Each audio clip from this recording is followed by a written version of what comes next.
Assalamualaikum warahmatullahi wabarakatuh. Ingkang dahat kinurmatan Bapak Budi minangka pangarsa Padukuhan Jadan. Ingkang kula hormati Mas Chandra minangka pangarsa Karang Taruna Padukuhan Jadan. Saha para kadang Karang Taruna ingkang bagya mulya. Saderengipun adicara kita awiti, sumangga kula lan panjenengan sami ugi ngraosaken puja puji syukur dhumateng ngarsanipun dalem Gusti Allah ingkang sampun paring mapinten-pinten kanikmatan saha kasarasan saengga kula lan panjenengan sami saged makempal manunggal ing adicara menika. Sholawat saha salam ugi tansah katetepna dhumateng junjungan kita Nabi Agung Nabi Muhammad Sallallahu Alaihi Wasallam ingkang kita wantu-wantu syafaatipun wonten ing jaumul akhir menika. Amin. Keparenga kula badhe katuraken munggah urut rerencaning adicara ing wekdal menika ingkang sakmangke badhe kapurwakani kanthi adicara setunggal pambuka kalih atur pangandikan saking pangarsa Padukuhan Jadan, 3 atur pangandikan saking pangarsa Karang Taruna Padukuhan Jadan, sekawan musyawarah, gangsal liyan-liyan, 6 panutup.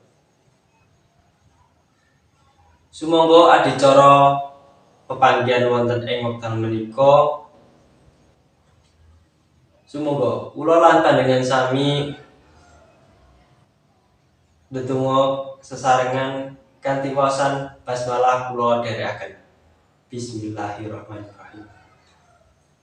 Minggah adicara kaping kalih inggih menika atur saking pangarsa Padukuhan Jadan. Dumateng Bapak Budi minangka pangarsa Padukuhan Jadan, papan saha wekdal kula kasumanggahaken. Sumangga. Mekaten menggah atur ingkang sampun katuraken dening Bapak Budi minangka pangarsa Padukuhan Jadan. Kalajenengaken adicara ingkang kaping 3 inggih menika atur pangandikan saking pangarsa Karang Taruna Padukuhan Jadan. Dumateng Mas Chandra papan saha wekdal kula kasumanggahaken. Sumangga. Matur nuwun dhumateng Mas Chandra.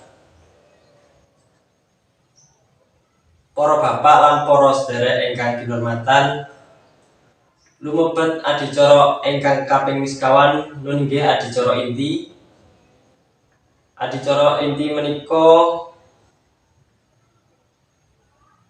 musyawarah.